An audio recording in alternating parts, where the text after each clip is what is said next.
William Hung's Champion by Choice, Chapter 9, Changing Your Perception About Risk. Imagine standing on top of a 3-story building with a large swimming pool below. On the count of 3, you're going to jump. How does that make you feel? Terrified? Excited? Or is this exercise just too far removed from your reality that you're thinking to yourself, that's never going to be a place I'd ever find myself in? Risk is defined as a situation involving exposure to danger. Whether you like it or not, risk is all about you. Some of those risks you see, most you don't. No matter how safely you try to live your life, you can't escape risk. It makes no sense to dwell on risks that can't be avoided. No amount of worry will impact the outcome. For risks that can be minimized or mitigated, however, devote what you think is an appropriate amount of attention to them. For me, that equation looks something like this. What is at stake and how much will my decision matter? If there's a lot on the line and my decision will weigh heavily on the outcome, that's something worthy of my time. Whereas if there's very little to be won or lost, and what I do won't have a serious impact, it's not worth stewing over. It's between those two extremes where there's an appropriate amount of concern becomes fuzzier. One of the difficult decisions I need to think about right now is how I want to invest my hard-earned money. I already have a lot of expenses like a mortgage, car insurance, and loans that I have to pay. But what should I do with the money I have been saving up each month? I could consider options trading or putting it in index funds, or stocks, or investing in something else. The bulk of your decision-making time should therefore be devoted to higher stakes decisions that will have a significant impact. We make these every day. They might include the way we treat people and what we put into our bodies. There are easily foreseeable consequences to these decisions, but that doesn't mean you need to worry. It just means you should be conscious of them, make your choices, and take responsibility for the outcomes. Many people assume that the biggest risk I've taken in my life was the American Idol audition. I don't think that at all. For some, it's the fact that I left Berkeley to pursue an entertainment career. Again, not a bad decision. But the truth is, what I'm doing now is without a doubt the most critical hand I've played to date, giving up a solid government job to become a full-time professional poker player. That is ballsy. Not saying it's a smart move, but I'm just saying, that's bold. I started playing poker back in 2004 because I needed something fun to do during my downtime between my various appearances as an entertainer. I only started taking poker seriously in 2017. I had tried very hard to get my speaking business to replace my income from my government job, but it became clear I couldn't get enough paid speaking engagements to sustain myself. And I wasn't able to get many clients who wanted coaching in the area of public speaking. Meanwhile, I previously won some money playing poker, so why not give that a try? Are you crazy? My parents asked. Do you realize what you are giving up? Well, there was a paycheck every 2 weeks, health insurance, and my parents' roof over my head. Yes, I knew very well what the ante was. I also knew how much money I could make. I knew I'd be in control of my schedule instead of the county of Los Angeles. I knew that with a large enough stake, I could transition into a career as a full-time investor. In other words, I knew the risks and I knew the rewards. I had done my homework. I was ready to commit to a decision, and I was ready to live with the consequences. Those are the same calculations that you or anyone else needs to make when it comes to big decisions in your life. Oscar winner Gina Davis, who has a history of choosing bold acting roles, says, if you risk nothing, then you risk everything. I think a lot of people have said that, but I'm glad that he's crediting Gina Davis. I take from that idea that if I'm afraid to venture away from my 9-to-5 job, I'm risking whatever more meaningful and exciting life might be awaiting me. I want to have the opportunity to travel to places I haven't been to yet. I want to work smarter instead of harder. I want to have more money to start my own family and to have more time to spend with my future wife and children. This sentiment doesn't ring true, however, for my conservative-minded parents. My dad is almost 70, and my mom isn't far behind. They're close to retirement. They own condominiums, which helps generate much-needed passive income that will serve them well when their working income stops. Obviously, it wouldn't make any sense for them to cash out those condos and take the money to Viva Las Vegas. I absolutely respect my folks' decision to play it safe. It makes total sense. But I'm still relatively young with what I hope is a lot of life to live. I can't afford to sit around and simply hope to inherit those condos one day. Instead, I need to make my own fortune and learn how to invest it properly. We each must make our own decisions and live with the consequences. Now here are 3 lessons from poker. I started playing poker in 2004. Since then, the game has taught me many lessons. There are 3 that I'd like to share and which you can apply in your own life. 1. Luck. Like poker, life has elements of both skill and luck. Regarding the changes that we care about most, such as our relationships, health, or money, our decisions only carry so much weight. Don't get me wrong. We can make very good or very bad choices, but other people's decisions will also affect us. And life happens. No matter how much I tried to make my marriage work, either one, take your pick. There was another person in that relationship who was making decisions. I made some bad decisions, and any one of them could have led to a breakup.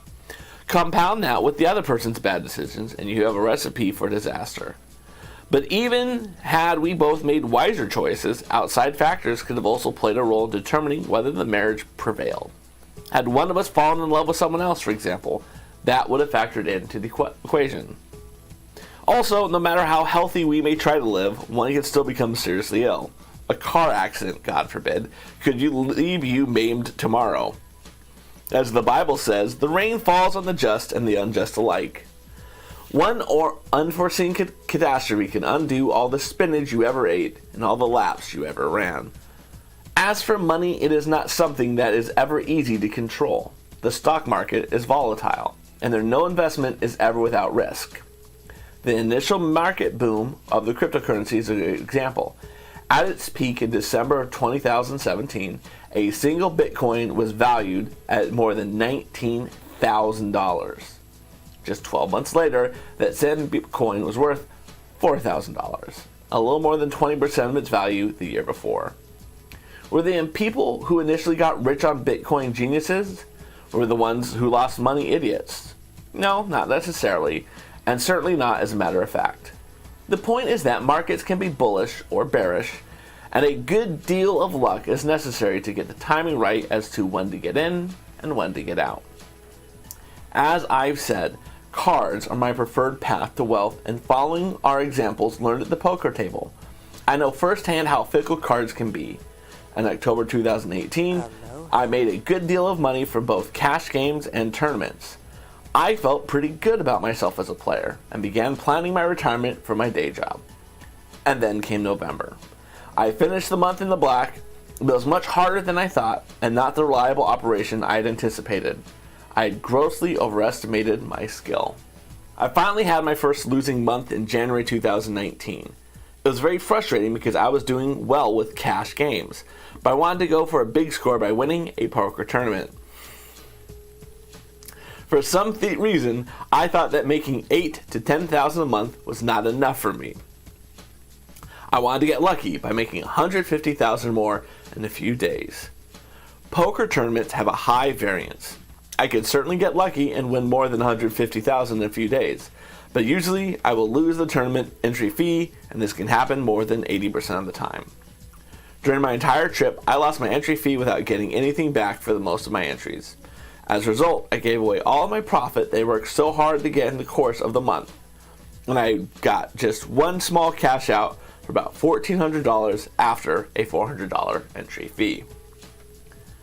I don't want to sound like a fatalist here, but whether you're experiencing a winning streak or you're in a downward spiral, it's important to ask yourself, how much of it is your doing? and how much of it is just out of your hands. Generally, our egos tend to downplay luck as a factor when we're winning, but blame it when we're losing. Number 2, qualification. So number 1 was luck. This one's qualification. When I'm playing poker, I can't just assume that an opponent is bluffing. Doing so is a surefire way to lose money.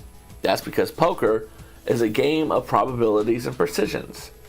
Therefore, I train to think in terms of numbers. If something is probable, it means there's anywhere from 50 to a 99% chance of it occurring. So apply this to life. I try to consider whether an event is probable, then try to zoom in to determine how probable, and place a best bet percentage on what that may be. It can be as simple as making sure I don't miss my next flight from Los Angeles to New York.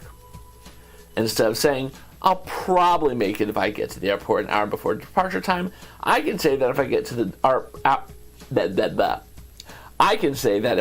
the airport 1 hour before the departure time, I expect to make my flight 98% of the time. I usually pack as lightly as possible with a 20-inch carry-on and no checked luggage. It typically takes less than 30 minutes to get through security, which gives you a cushion of 30 minutes to find your gate and do whatever you need to do before boarding the plane.